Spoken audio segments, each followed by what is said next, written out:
آپ کی سکرین پر یہ وہ قبرستان ہے جہاں آپ صلی اللہ علیہ وآلہ وسلم کے چچا سید الشہداء حضرت امیر حمزہ کے ساتھ کہیں اور شہدائے احد دفن ہیں۔ السلام علیکم، بگ ٹیچ میں ایک بار پھر سے خوش آمدید۔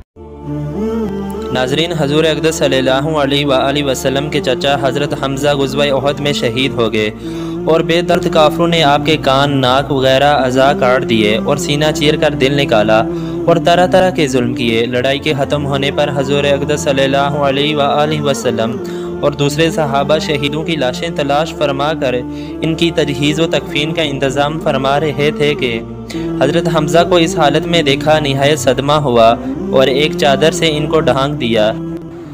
اتنے میں حضرت حمزہ کی حقیقی بہن حضرت صفیہ تشریف لائیں کہ اپنے بھائی کی حالت کو دیکھیں۔ آپ صلی اللہ علیہ وآلہ وسلم نے اس خیال سے کہ آخر عورت ہیں، ایسے ظلم دیکھنے کا تحمل مشکل ہوگا، ان کے صاحبزادہ حضرت زبیر سے ارشاد فرمایا کہ اپنی والدہ کو دیکھنے سے منع کرو۔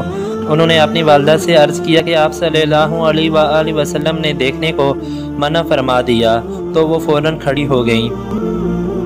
اس کے بعد 2 کپڑے نکالے اور فرمایا کہ میں اپنے بھائی کے کفن کے لیے لائی تھی کہ میں ان کے انتقال کی خبر سن چکی تھی، ان کپڑوں میں ان کو کفنا دینا۔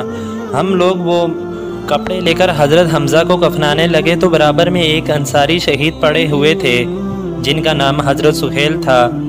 ان کا بھی کفار نے ایسا ہی حال کر رکھا تھا جیسے حضرت حمزہ کا تھا۔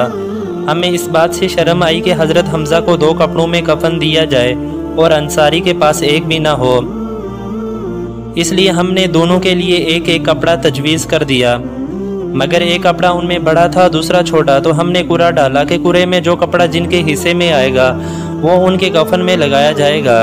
قرعے میں بڑا کپڑا حضرت سہیل کے حصے میں آیا اور چھوٹا حضرت حمزہ کے حصے میں آیا، جو ان کے قد سے بھی کم تھا کہ اگر سر کو ڈھانکا جاتا تو پاؤں کھل جاتے اور پاؤں کی طرف کیا جاتا تو سر کھل جاتا۔ آپ صلی اللہ علیہ وآلہ وسلم نے ارشاد فرمایا کہ سر کو کپڑے سے ڈھانک دو اور پاؤں پر پتے وغیرہ ڈال دو۔ یہ 2 جہاں کے بادشاہ کے چچا کا کفن ہے، وہ بھی اس طرح کہ ایک عورت اپنے بھائی کے لیے 2 کپڑے دیتی ہیں، اس میں یہ گوارا نہیں کہ دوسرا انصاری بے کفن رہے۔ ایک ایک کپڑا بانٹ دیا جاتا ہے اور پھر چھوٹا کپڑا اس شخص کے حصے میں آتا ہے جو کئی وجہ سے ترجیح کا استحقاق بھی رکھتا ہے۔